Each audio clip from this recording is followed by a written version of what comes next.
morning po sa ating lahat, mga ma'am at sir. Today ay nandito tayo sa Josefina's Village.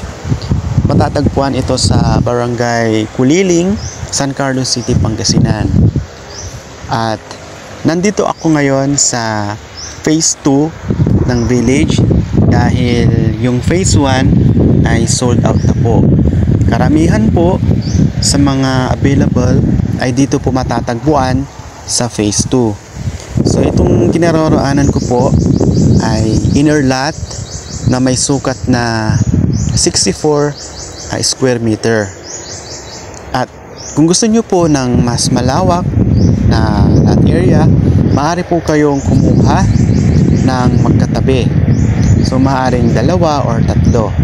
So ang reservation po natin dito per lot ay 5,000 pesos. At i-deduct naman po yan sa inyong total contract price. At 20 to 30% ang ating down payment. Mas malaking down payment, mas maliit at mas mabilis yung paghuhulog po natin. So, hindi po natin namamalayan 2 to 3 years up to 5 years po ay magkakaroon ka na ng sariling property dito sa San Carlos City, Pangasinan na nakapangalan sa iyo mismo. Ayan. So mula dito sa Phase 2 hanggang doon sa ating Gate 2, around 100 meters lang po yung layo. At papunta naman po doon sa Gate 1 ay around 200 meters. So napakaganda po na mag-jogging po dito sa umaga dahil malawak po yung cemented road po dito. Ayan, at yung buong village po ay nakabakod na rin. So hindi po makakapasok ang kung sino-sino lang. At the same time, magkakaroon po ang village ng security.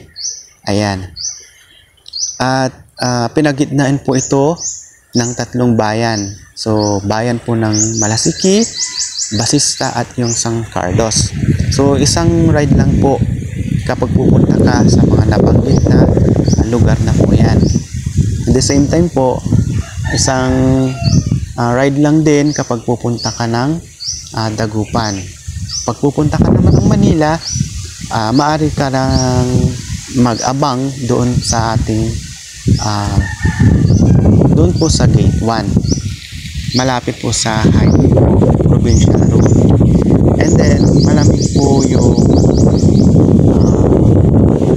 ambience dahil napakarami pong punong kahoy ang nakatanim sa paligid. Kaya presko at sariwa po yung malalanghap mong hangin po dito. Kung sawa ka na sa maingay at magulong syudad. Ayan. Maaari mong i-consider ang Josefina's Village. Gusto mong magbahay professional dito sa Barangay Kuliling, San Carlos City, Pangasinan. At the same time, mayroon pong ginagawang duplex house na for sale rin po yon. Ayan po. So mamaya ipapakita po natin yung ginagawang duplex house po.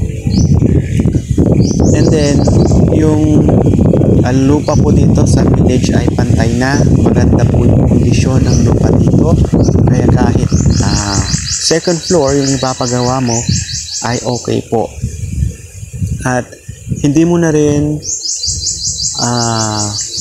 hindi ka nagagastos para sa panambak dahil pantay po yung lupa dito sa village. So nakatayo na rin po yung poste para sa kuryente. Pwede na rin po dyang itap ang internet line. Yan, linya ng tubig meron na rin po. Maganda po ang signal ng data dito sa lugar. At hindi po binabaha at walang history ng baha dito sa village. Ayan.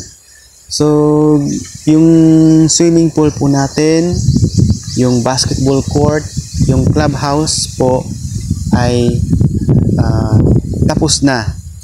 So yung swimming pool na lang yung ginagawa as of the moment. Ayan. So, please consider Josefinas Village kung naghahanap ka ng magtatayuan ng sarili mong bahay dito sa San Carlos City, Pangasinan. So, sa lahat po ng nakakita ng video na ito at interested, maaari po kayong mag-private message sa aking personal number na nasa screen. Ayan. Thank you po.